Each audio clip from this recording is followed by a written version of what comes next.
Welcome back to the Everyday Finance Podcast, where we are working with the everyday person to maintain financial security and establish financial independence.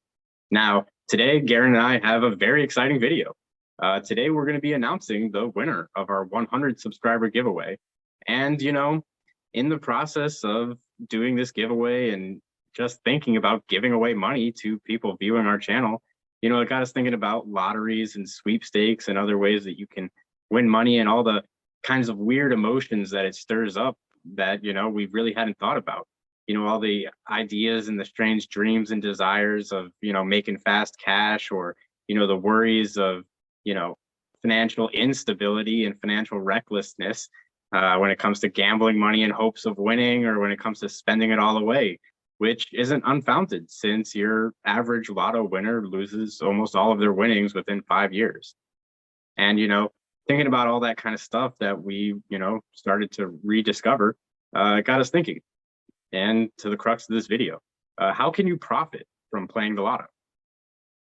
All right, so I'm going to jump in here. Basically, I'm going to talk about some pointers, some tips, and some strategies to take in order to up your chances of winning the lottery. And then, of course, we will drop a video in the future of us talking about how to properly budget and financially plan if you do inherit or win a lump sum of money. So to start off with it, for number one, don't choose consecutive numbers. So this means like 21, 22, 23, 24, 25. Don't choose numbers back to back, because let's be honest here, the odds of that coming out, because it is a random lottery pick, the odds of 5 numbers being back to back is absurd. It's almost impossible. So the odds really don't play in your favor that way. So randomizing will definitely help you out. Going off of that thought, for number two, don't choose numbers that fall into the same number group or end with the same digit. So what I mean by the same number group is basically, say you choose a number 32 and then you choose a number 34. That number group of 30s in the 30 range, it really has like a very low chance of getting chosen again. So you want to choose numbers that, once again, are mixed up and varied. This also goes with the same ending of the same digit. It's been found that these numbers end up being scrambled, and if they end in the same digit, you have lower chances of actually winning. So number three, your total number that you have, so say you get to pick 5 numbers, your total number must fall between 104 and 176. So the reason I say this is because 70% of all lottery winners had numbers that actually fell within this range. So if you have your 5 numbers add up and come between 104 and 176, you're actually putting yourself in the upper percentile of, winning. You're going to up your chances by doing that. So for number 4, you should play less popular lottery games because less people play them. So there's a downside and an upside to this. So the upside is really that less people do play them, so your chances are theoretically higher in winning, and you should have a higher ability, even if you do buy more tickets, to actually win that lottery. Now, the downside to that is that you might not make as much money. So if you're going and playing the national lottery, there's going to be a much larger prize than going and playing your local or state lottery, or even just a random church lottery. It has a smaller grouping and smaller number of people that actually play. So there's going to be less money because the lottery is based off of the number of tickets that are sold. So yes, you might not make as much money if you win, but you are increasing your chances. So theoretically, you might be able to win 2 times, if not 3 times. I actually was reading an article today, and I saw that a lottery winner was giving out some tips on what he did and the ways that he took, and he actually won the lottery 7 times within 2 years, and all because he played lottery games that were less popular. That's definitely some great stuff. Really interesting with all the different numbers, but regardless of what game you play, you can pick these strategies, which over the statistics of the numbers that have won, may be more likely.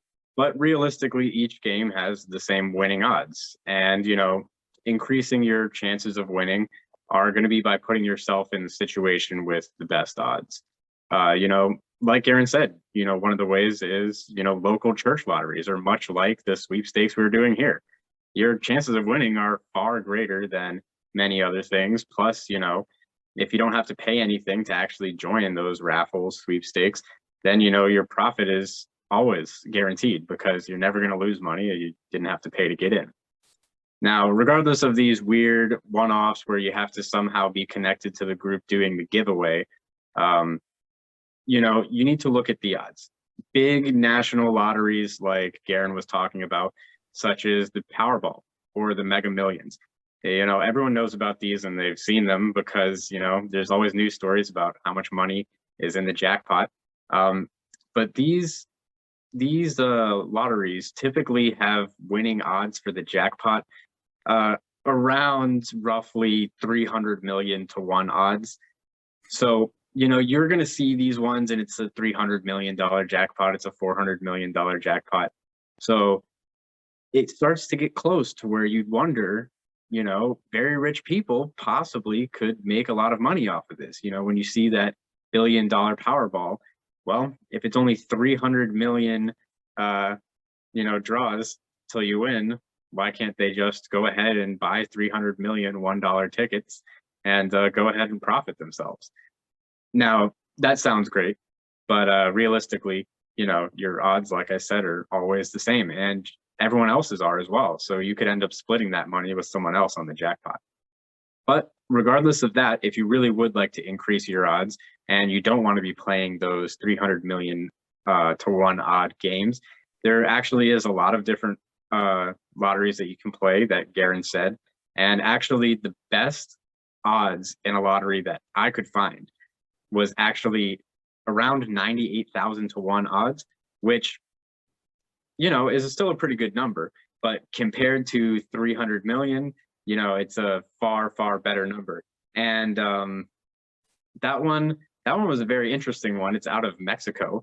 I have a list here of the top 5, which I'll list off for you if you want to go ahead and check them out. This one is the Mexican Chipanzo. Very interesting. And you can go ahead and get 98,000 to 1 odds on that one. Like Garen said, much smaller winnings. And, they're followed up by a bunch of similar kind of smaller lottos, such as the Mini Lotto Japan. That one's got odds of, 170,000 to 1. So, getting a little bit higher, but still far better. The Texas Cash 5 is 300,000 roughly to 1. So, once again, still way better, way better. So you can go ahead and take some of these smaller lotteries with far greater odds, like Garen said. And, if you're actually looking at this to be something that you try to profit off of, what you want to do is make it like any other business, make a plan out of it. And to be fully transparent, this is not something I recommend as trying to make a business out of it. If it was a thing, you'd see people doing it. But if you really like to play the lotto, it's something that you enjoy, be responsible.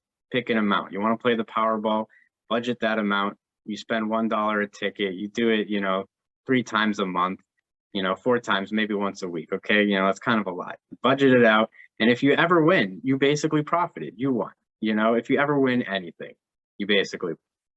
So, with that said, you can do everything in your odds, and there is plenty better odd games to play. But, you just want to really make sure, like Garen said, pick your numbers randomly. It doesn't increase your odds to do any of these weird, picking birthdays and stuff. The numbers are random when they're chosen, so you picking random numbers is the best thing to do.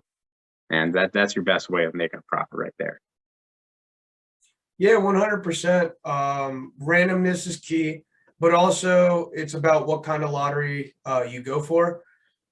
We spoke about it and we said, the national lottery has super slim chances of winning. What was the statistic on that? 300 million to 1. 300 million to 1. Yeah. So odds are you're not going to win that one. But to increase your odds, I do really recommend checking out any of your state lotteries as well as local lotteries. I know some cities actually even have lotteries. I know mine doesn't, but a lot of local and state lotteries do give away a fair amount of money with much lower odds. Just because there's less of a pool, there's only people in Florida that can enter for that, or only the people in a specific city or town that can enter into it. And it really just improves your odds. So if we're looking at it in a statistic gameplay, then you want the highest odds possible. And the best way to do that is to pick the one that most people aren't going for. That'll put you in a higher percentile of winning. Definitely. And, on top of that, really the one guaranteed and proven way to raise your chances of winning is, well, enter more times. Even in games like the Powerball with 300 million to 1 odds, if you buy 5 tickets, you still have 5 300 million to 1 shots. And that may have not increased your odds by much, but it certainly did increase it by something. And the jackpot isn't the only thing you can win. If you've ever actually played the lottery before, there's a bunch of small prizes for matching 1 or 2 numbers. And you might just get reimbursement costs. But with all that said, speaking about how you can win the lottery, I think now is a perfect time to take a break to figure out who won ours. All right, guys. Well, this is what you guys have all been waiting for. Here's the $25 giveaway. We're actually going to be using the website called Woobox, as we stated in the previous video. And it's just a random comment picker that allows you to basically randomly pick a person that wins. So here we go. Let's do it. As you see at the bottom here, we got all the comments that are loaded up. They've been imported. And let's do max 1 entry per user. So each person and their username gets inputted once. And here we go, guys. The winner is